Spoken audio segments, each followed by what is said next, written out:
नमस्कार दोस्तों, आप सभी का PS26 हिंदी चैनल पर स्वागत है। इस चैनल पर जैसा कि आपको पता है कि हमने हिंदी साहित्य से संबंधित एक सीरीज चला रखी है, जिसमें अब तक जो भी हमने वीडियो क्लास ली उनमें हिंदी साहित्य के आदिकाल के बारे में डिटेल से बताया गया है। अब इसके बाद हम बात करते हैं जो हिंदी साहित्य का आदिकाल है उससे रिलेटेड जो MCQ क्वेश्चन बनते हैं, जो बार बार प्रतियोगी परीक्षा में पूछे जाते हैं, उनके बारे में आज यह वीडियो है। इस वीडियो पर आगे बढ़ने से पहले दोस्तों आप सभी इस वीडियो को लाइक करें और अपने दोस्तों तक शेयर करें और साथ ही साथ चैनल को सब्सक्राइब कर लें और बेल आइकन अवश्य दबा लें ताकि आपको आने वाला हर नया वीडियो उचित समय पर उपलब्ध हो सके।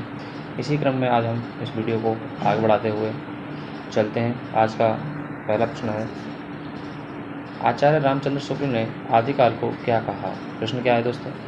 आचार्य रामचंद्र शुक्ल ने आदिकाल को क्या कहा?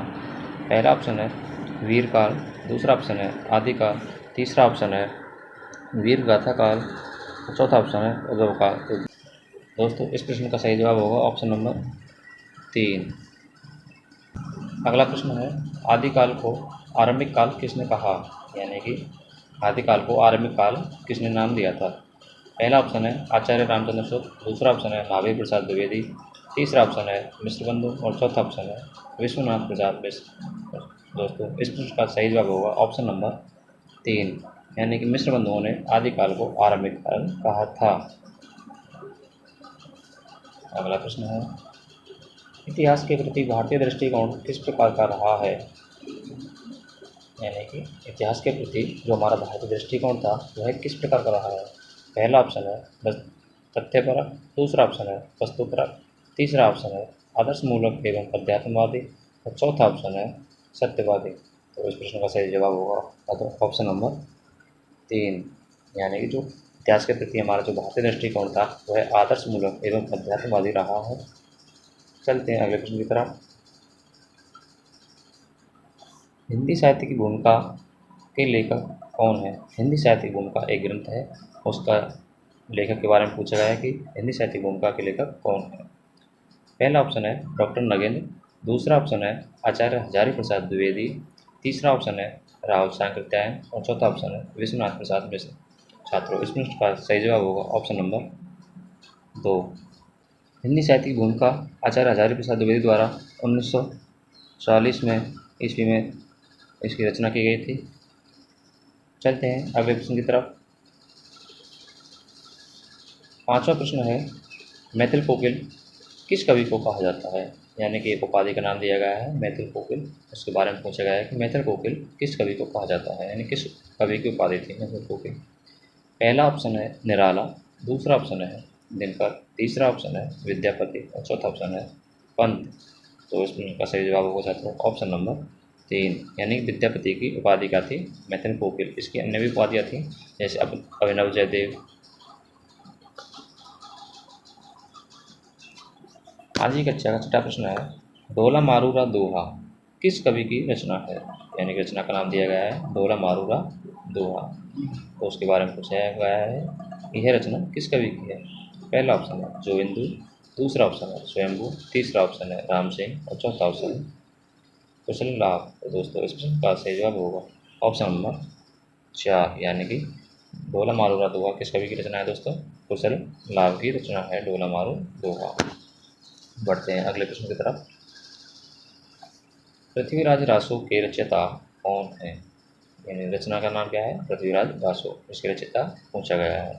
पहला ऑप्शन है जगनिक, दूसरा ऑप्शन है नरपति नाल है, तीसरा ऑप्शन है चंद्रवरदाई और चौथा ऑप्शन है इनमें से कोई नहीं। तो छात्रों इस प्रश्न का सही जवाब होगा ऑप्शन नंबर 3, यानी कि पृथ्वीराज रासो के रचयिता कौन है दोस्तों? चंद्रवरदाई। अगला प्रश्न है, आचार्य रामचंद्र शुक्ल का हिंदी साहित्य का इतिहास कब प्रकाशित हुआ था? यानी जो ग्रंथ है हिंदी साहित्य का इतिहास किसका है? आचार्य रामचंद्र शुक्ल का है। ये प्रश्न दिया हुआ है, लेकिन पूछा क्या है इसकी जो प्रकाशित हुआ था वह कब हुआ था? पहला ऑप्शन है 1925 ईस्वी, दूसरा ऑप्शन है 1929 ईस्वी, तीसरा ऑप्शन है 1930 ईस्वी और चौथा ऑप्शन है 1927 ईस्वी। तो दोस्तों इस प्रश्न का सही जवाब है ऑप्शन नंबर 2, यानी कि आचार्य रामचंद्र शुक्ल का जो हिंदी साहित्य का इतिहास ग्रंथ था वह सन 1929 ईस्वी में प्रकाशित किया गया था।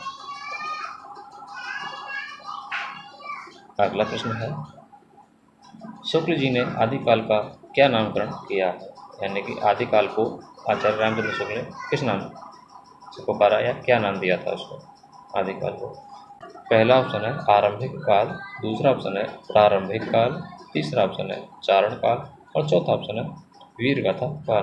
छात्रों इस प्रश्न का सही जवाब होगा ऑप्शन नंबर 4, यानी कि आदिकाल को वीरगाथा काल कहा था आचार्य रामचंद्र शुक्ल ने।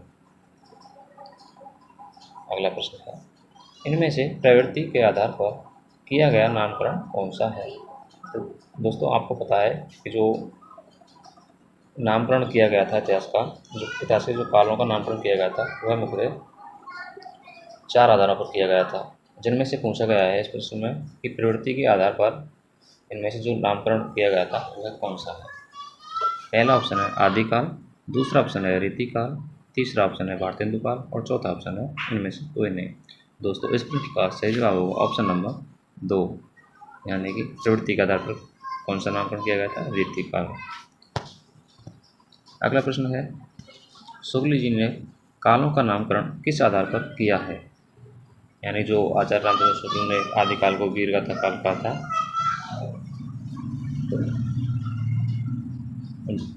भक्ति काल को भक्ति काल कहा था, लेकिन जो चौथा काल है आधुनिक काल उसको भी इन्होंने गद्य काल कहा था।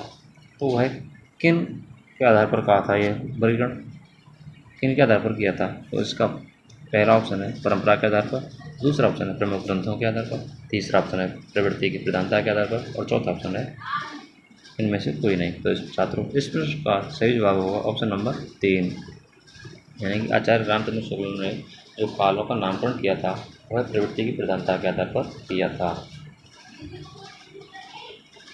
अगला प्रश्न है, आदिकाल में मनोरंजक साहित्य की रचना किसने की थी? जो आदिकाल था उसमें जो मनोरंजक साहित्य था उसकी रचना किसने की थी? पहला ऑप्शन है चंद्रवरदाई, दूसरा ऑप्शन है विद्यापति, तीसरा ऑप्शन है अमीर खुसरो और चौथा ऑप्शन है गोरखनाथ। दोस्तों इस प्रश्न का सही जवाब होगा ऑप्शन नंबर 3, यानी कि जो आदिकाल में जो मनोरंजक साहित्य की रचना की गई थी वह अमीर खुसरो द्वारा की गई थी। अगला प्रश्न है, गौरखवाणी के संपादक कौन है? पहला ऑप्शन है माता प्रसाद गुप्त, दूसरा ऑप्शन है श्याम सुंदर दास, तीसरा ऑप्शन है पीताम्बर दत्त वर्तवाल और चौथा ऑप्शन है वासुदेव शरण अग्रवाल। दोस्तों इस प्रश्न का सही जवाब होगा ऑप्शन नंबर 3, यानी कि जो गौरखवाणी रचना थी उसके संपादक कौन थे? पीताम्बर दत्त वर्तवाल, लेकिन इसकी जो रचना की थी वह कौन थे? गोरखनाथ थे। अगला प्रश्न है, सिद्धों की संख्या कितनी बताई गई है?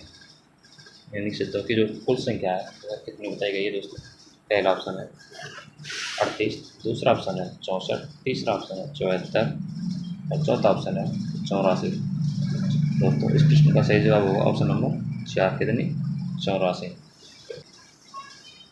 15वां प्रश्न है, हिंदी का पहला ग्रंथ कौन सा है? पहला ऑप्शन है श्रावकाचार, दूसरा ऑप्शन है पृथ्वीराज रासो, तीसरा ऑप्शन है पहाड़ दोहा और चौथा ऑप्शन है बटेश्वर बाहुले रास। छात्रों इस प्रश्न का सही जवाब होगा ऑप्शन नंबर 1, यानी कि श्रावकाचार जो रचना है वह हिंदी का पहला ग्रंथ माना जाता है, जिसके रचनाकार हैं आचार्य देवसेन। दूसरी रचना है कौन सी? पृथ्वीराज रासो, जिसके रचनाकार हैं चंद्रवरदाई और तीसरा ऑप्शन है पहाड़ दोहा, जिसके रचनाकार हैं राम सिंह। अगला प्रश्न है, श्रावकाचार की रचना कब हुई थी?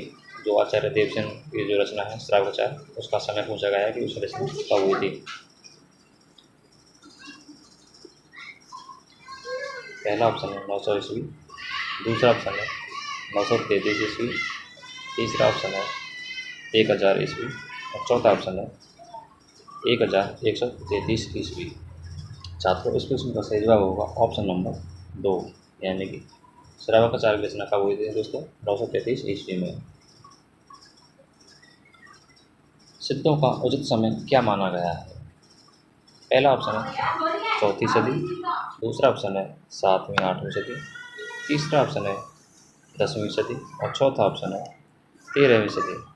छात्रों, इस प्रश्न का सही जवाब होगा ऑप्शन नंबर 2, यानी कि जो सिद्धों का समय है वह कितना माना गया है, 7वीं और 8वीं शताब्दी का समय माना गया है। अगला प्रश्न है, इनमें से नाथ संप्रदाय में क्या नहीं है,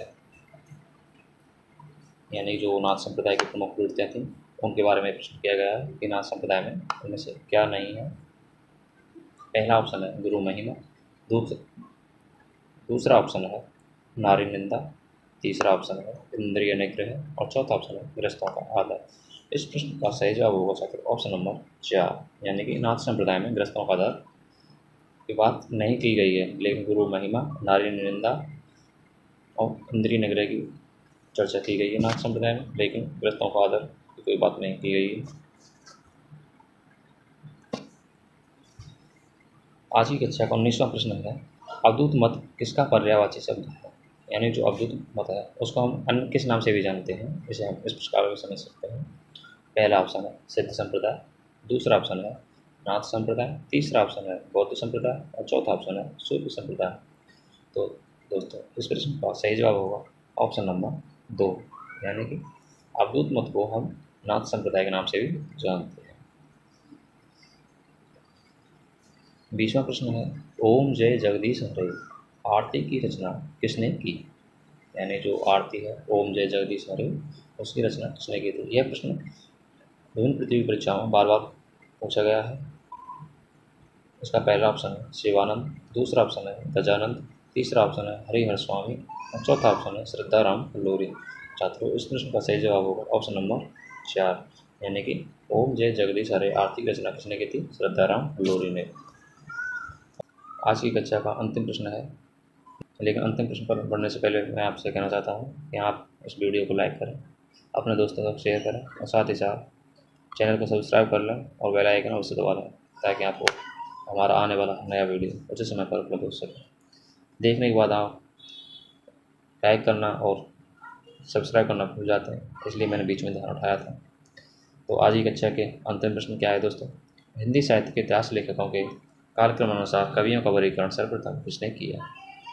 पहला ऑप्शन है मिश्र बंधु, दूसरा ऑप्शन है जॉर्ज ग्रियर्सन, तीसरा ऑप्शन है शिव सिंह सेंगर और चौथा ऑप्शन है गाड सदा तासी। तो दोस्तों, इस प्रश्न का सही जवाब होगा ऑप्शन नंबर 2, यानी कि जॉर्ज ग्रियर्सन ने जो हिंदी साहित्य के जो इतिहास लेखक थे उनका जो सर्वप्रथम कालक्रम अनुसार वर्गीकरण किया था वह कौन किया था, जॉर्ज ग्रियर्सन ने। इनकी रचना कौन सी है, दी modern vernacular literature of northern Hindustan, क्योंकि ये एक फ्रांसीसी विद्वान थे तो इन्होंने अंग्रेजी भाषा में साहित्य की रचना की थी।